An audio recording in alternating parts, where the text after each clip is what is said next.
तो ये मैं अब बनाने लगी टमाटर की चटनी। इसके लिए मैंने लिए हैं 2 अदद टमाटर, हाफ टेबल स्पून जीरा,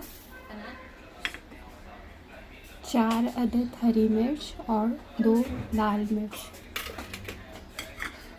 नमक 1 टेबल स्पून और लहसुन 7 से 8 गिरियाँ। अब इसमें मैं डाल दूँगी पानी और अब मैं इसको करूँगी ग्राइंड। ये देखिए मैं इसको कर रही हूँ ग्राइंड।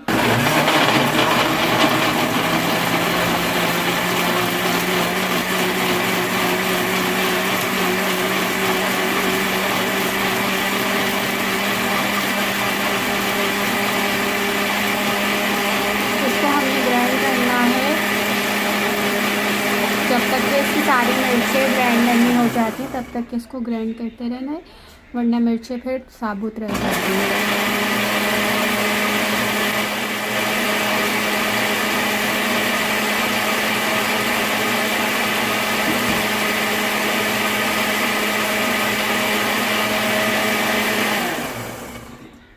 अब इस चटनी को मैं निकाल लूँगी इस प्याली में।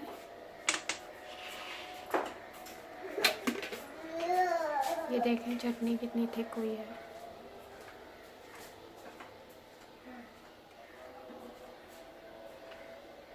ये चटनी मेरी बिल्कुल रेडी है।